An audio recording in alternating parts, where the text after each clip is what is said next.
सदियों साल पुरानी कहानी है। दिमश्क के किसी सहराई इलाके में एक बूढ़ी औरत रहती थी जो मुद्दतों से एक शदीद बीमारी में मुब्तला थी। बीमारी ने उसके जिस्म को कमजोर कर दिया था और तकलीफ ने उसकी रूह तक को थका दिया था। करीबी तमाम हकीमों ने कोशिश की मगर सब बेबस हो गए। सिर्फ एक ही हकीम था जो इस बीमारी का इलाज कर सकता था, मगर वो बहुत दूर बगदाद के एक मशहूर शहर में रहता था। वहां तक पहुंचना निहायत मुश्किल था, खास तौर पर एक बीमार और गरीब औरत के लिए। इस जमाने में अगर आप समझना चाहें तो यूं समझें जैसे कोई शख्स पाकिस्तान या इंडिया में किसी खतरनाक बीमारी में मुब्तला हो और उस बीमारी का वाहिद माहिर डॉक्टर सिर्फ अमेरिका में हो। एक गरीब इंसान के लिए फासला, खर्च, वीजा सब कुछ नामुमकिनात में शुमार होता है। इसी तरह उस जमाने में भी बगदाद जाना एक ख्वाब से कम न था।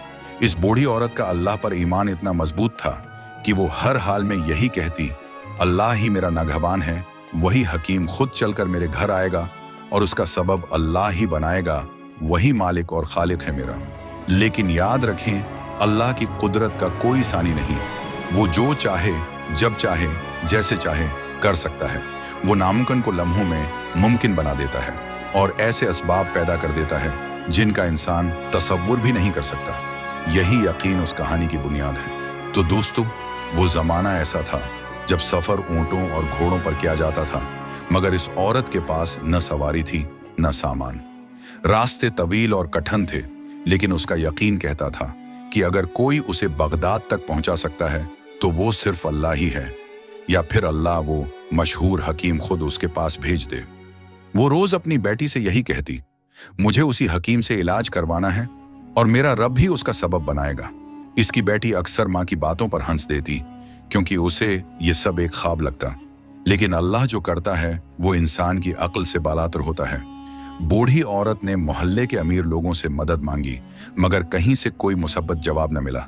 वो दर्द और मायूसी के बीच बेबसी की जिंदगी गुजारती रही, अपनी एक बेटी के साथ गरबत और शदीद बीमारी का सामना करती हुई। वो दिन बह दिन कमजोर होती जा रही थी।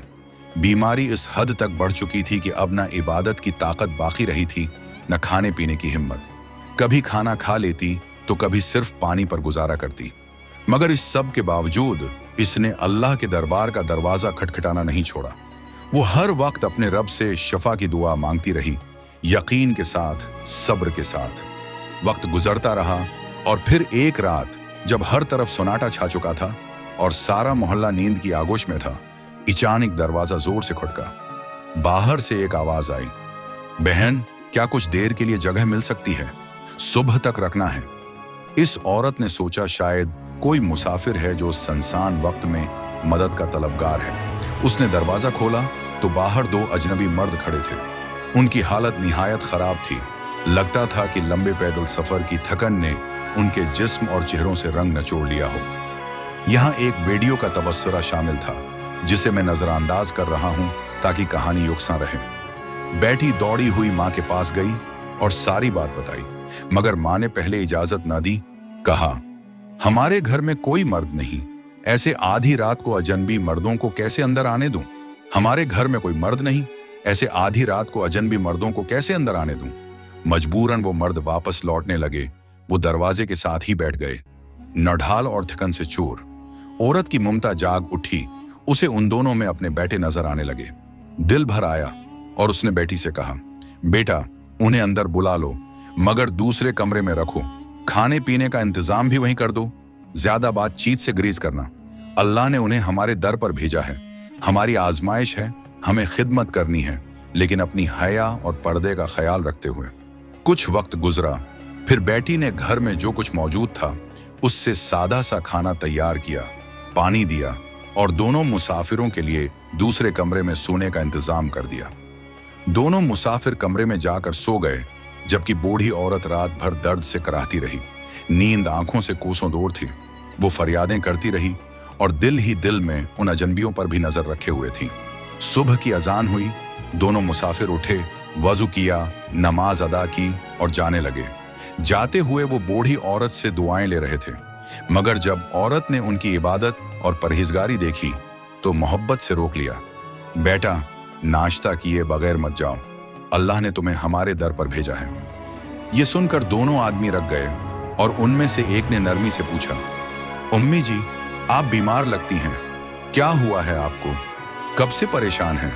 बूढ़ी औरत ने धीमे लहजे में जवाब दिया, बेटा, ये बीमारी अल्लाह की तरफ से है और मैं उस पर राजी हूँ। तकरीबन 10 साल हो गए हैं मुझे इस तकलीफ में जीते हुए, मगर आज तक मुकम्मल इलाज न करवा सकी। मेरा ना कोई बेटा है न भाई, शौहर भी 10 साल पहले अल्लाह को प्यारे हो गए। बस मेरी एक बेटी है और मेरा अल्लाह है, वही मेरा सहारा है। बूढ़ी औरत ने थोड़ा तवक्कुफ किया, फिर तकलीफ भरी आवाज से बोली, बेटा, बगदाद में एक बहुत मशहूर हकीम है, सुना है कि उसके इलाज से कई लोग अल्लाह के हुक्म से शफा पा चुके हैं। मैंने भी उसका नाम सुना है, दिल में उम्मीद है कि शायद मेरी बीमारी भी ठीक हो जाए। मगर बेटा, मैं मजबूर हूं, इतनी दौड़ जाने की न सकत है न वसाइल। ये सुनकर दोनों मुसाफिरों ने एक दूसरे को चौंक कर देखा, जैसे वो कुछ जानते हों या किसी हकीकत से वाकिफ हूं। खामोशी से औरत की बातें सुनते रहे। बूढ़ी औरत ने आसमान की तरफ देखा और एक मध्यम मुस्कुराहट के साथ बोली, बेटा, मेरा ईमान है कि जिस रब ने बीमारी दी है वही शफा भी देगा, दवा भी वही भेजेगा। बंदा तो बस कोशिश करता है और जो मेरे बस में था वो मैं कर चुकी, अब सब उस रब करीम के स्पर्द है। बलाखिर एक आदमी आगे बढ़ा और नरमी से बोला, उम्मी जी, अगर मैं ये कहूं कि अल्लाह ने आपकी दुआ कबूल कर ली है तो आपको कैसा लगेगा? बूढ़ी औरत ने हैरत से उसकी तरफ देखा और धीमी आवाज में कहा, क्या मतलब बेटा, मैं तो कुछ समझ ही नहीं। उसने मुस्कुराकर जवाब दिया, ये दूसरे साहब यही बगदाद के मशहूर हकीम हैं और अल्लाह ने ही उनको आपके लिए यहाँ भेजा है। हम दोनों एक खास जड़ी बूटी की तलाश में दमिश्क आए थे, घोड़ों पर सफर कर रहे थे। रात को जब ठहरने का वक्त आया तो घोड़े अचानक डर गए और हमें शहर से बहुत दूर ले गए। फिर रास्ते में हम दोनों घोड़ों से गिर गए और सारी रात अंधेरे में भटकते रहे। बहुत सफर के बाद आपका घर करीब लगा और हम यहाँ आ गए। अल्लाह की मर्जी से हम आपके पास पहुंचे हैं। अब इंशाअल्लाह अल्लाह आपका इलाज होगा, आप बिल्कुल फिक्र न करें। उम्मी जी, अल्लाह ने आपकी फरियाद सुन ली है। ये सब कुछ किसी मामूली इत्तेफाक का नतीजा नहीं, क्योंकि ना मैं आपसे वाकिफ हूं ना आप हमसे, बल्कि ये सब रब की रहमत का इशारा है।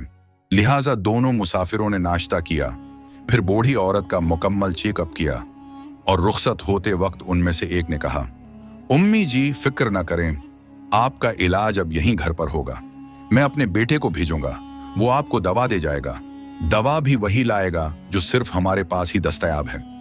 यहां तक कि बूढ़ी औरत के इखराजात का खर्च भी डॉक्टर ने अपने जिम्मे में ले लिया। कुछ वक्त गुजरा, फिर वाकई एक नौजवान लड़का दवा लेकर आया। वो हकीम का बेटा था। दवा देने के बाद जब उस नौजवान ने बूढ़ी औरत की बेटी को देखा तो दिल में कुछ महसूस किया। दर हकीकत हकीम ने उसे दवा देने के साथ बीवी के लिए लड़की देखने के इरादे से भेजा था, क्योंकि हकीम ने उसी रात को लड़की की खिदमत और मेजबानी देखी तो दिल ही में बहू बनाने की नीयत कर ली थी।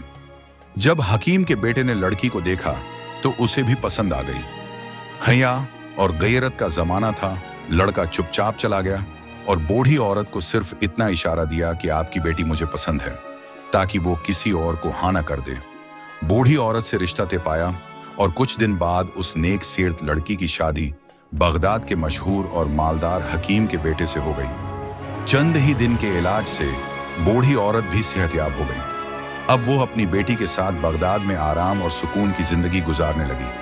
वो हर रोज बेटी को यही नसीहत करती, बेटी, हमेशा अल्लाह पर कामिल यकीन और पख्ता भरोसा रखो। जो कुछ होता है वो अल्लाह के हुक्म से होता है, उसके सिवा कोई कुछ नहीं कर सकता।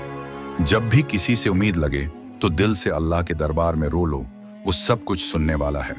मैं एक बेबस, बीमार, गरीब, बूढ़ी औरत थी, किसी काबिल न थी, लेकिन अल्लाह ने मुझे इज्जत दी, सेहत दी और खुशी अता की, क्योंकि वो इखलास देखता है।